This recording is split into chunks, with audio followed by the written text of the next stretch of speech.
Alors je vous parle aujourd'hui de la colère chez l'enfant. Peut-être que vous vivez dans une situation où vous avez un enfant qui vit de l'intensité émotionnelle, plus particulièrement dans la colère, qui peut être une émotion parfois difficile à gérer. Ou peut-être que vous avez un enfant qui, plus particulièrement à des moments précis de la journée, vit son intensité émotionnelle. Donc à la fin de la journée, quand il a accumulé beaucoup de stimulation sensorielle, beaucoup d'émotions au cours de la journée, et que l'accumulation fait qu'il a de plus en plus de mal à réguler son intensité. Alors je vous parle aujourd'hui de comment fonctionnent ces émotions-là à l'intérieur de notre cerveau et comment, avec l'hypnose, on peut venir améliorer ce vécu-là pour l'enfant. Donc dans un premier temps, c'est vraiment intéressant de comprendre que le cerveau, de façon schématique, est découpé en 3 parties. Le cerveau reptilien, qui est le cerveau le plus ancien dont nous sommes constitués, qui est responsable de la survie et des enjeux de reproduction, de nourriture et tout ce qui concerne notre protection. Ensuite, nous avons le cerveau limbique, qui est le cerveau des émotions.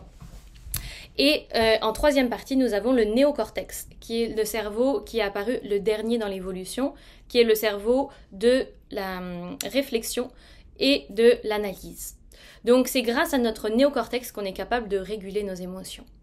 Ce qui est intéressant de comprendre, c'est que le bébé naît avec un cerveau reptilien et le cerveau limbique, donc le cerveau des émotions, qui sont matures. Donc le bébé vit des émotions. Néanmoins, son néocortex ne commence à évoluer et à maturer qu'à partir de l'âge de 6-7 ans. Donc avant cet âge-là, un bébé, un enfant, va avoir beaucoup de mal à réguler son intensité émotionnelle. Et donc c'est le rôle de nous parents d'être là pour l'accompagner au mieux dans cette intensité qu'il vit. Ce que permet l'hypnose, c'est chez l'enfant d'aller contacter ses ressources intérieures pour lui permettre de développer cette capacité à réguler ses émotions. Même avant l'âge de 6-7 ans, il est possible de mettre en place des outils et tout particulièrement à partir plus vieux que 6-7 ans permet encore plus à l'enfant de saisir ce qu'on est en train de faire en hypnose et de développer ses capacités intérieures. Donc l'hypnose pour enfants, ça consiste en une session de 45 minutes parce que c'est beaucoup de concentration déjà pour l'enfant. Moi, comment je la pratique, c'est au lieu d'avoir une session les yeux complètement fermés qui demande beaucoup de concentration chez l'enfant, où l'enfant a du mal à rester sans bouger les yeux fermés pendant un long temps, on va venir s'imaginer une histoire. On va venir à travers la session être dans le jeu et s'imaginer une histoire qui permet de contacter ses ressources intérieures. C'est un peu basé sur la pensée magique, c'est-à-dire sur le fait d'affilier des émotions et des ressources intérieures avec des symboles ou des images que l'enfant s'imagine. Donc bien souvent, ça va ressembler à fermer les yeux avec l'enfant, puis à venir s'imaginer dans l'environnement qu'il a envie de visiter, dans le paysage qu'il a envie de visiter. Et par la suite, je vais le guider dans les ressources qu'on a définies ensemble par avance, qui souhaite développer. Donc par exemple, s'il vit une intensité émotionnelle de colère et qui me dit ça ressemble à un volcan à l'intérieur de moi, on va venir définir qu'est-ce qui pourrait permettre d'amoindrir l'intensité de cette montée volcanique. Alors avec l'enfant, on va venir s'imaginer des choses et c'est lui qui va développer sa propre histoire. C'est jamais su d'avance, mais par exemple, ça pourrait être très bien, il pourrait s'imaginer de l'eau qui coule et qui calme le volcan à l'intérieur. Ou bien un bonhomme, un super-héros qui vient sauter à l'intérieur du volcan et grâce à son pouvoir qui éteint l'éruption. C'est toujours imprévisible, c'est toujours l'enfant qui définit sa propre histoire et qui lui permet d'intégrer ses symboles propres avec les ressources intérieures.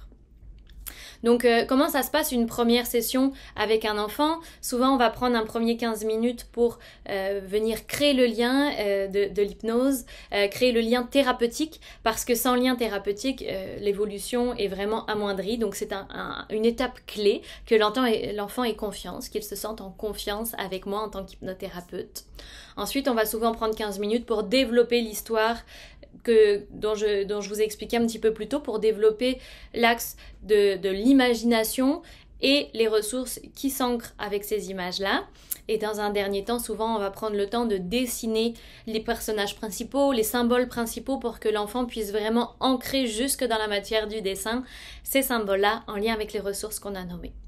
Puis le dernier 15 minutes de session, il est utilisé pour nous parents et moi, dans la façon dont on a de communiquer. On se parle avant la session pour prendre connaissance de quelle est la problématique de l'enfant et vers quoi vous voulez qu'on se dirige. On prend aussi le temps à la fin de la session avec l'enfant de vous faire un feedback à vous, parents, de vous raconter les symboles, l'histoire développée et qui va pouvoir être répété à l'enfant par la suite en dehors de la session d'hypnose. Et puis souvent, après une première session, l'enfant est tellement perméable à ce genre de travail qui est quand même très concret, qui passe par son monde à lui, donc l'imagination et la pensée magique, que en quelques sessions, on arrive à venir permettre d'évoluer la problématique établie, faire évoluer la problématique établie. Et souvent, moi je propose une session, on laisse passer 2 semaines, on voit comment l'enfant intègre les outils et de quelle manière ça lui permet d'évoluer. Puis on se donne des nouvelles au bout de 2 semaines, voir si c'est nécessaire de faire une nouvelle session ou si déjà avec les outils, l'évolution observée est suffisante à vos yeux. Donc toute l'équipe de Solutions Hypnose se tient à votre disposition, moi également, avec grand plaisir pour accompagner vos enfants dans le développement de la ressource intérieure.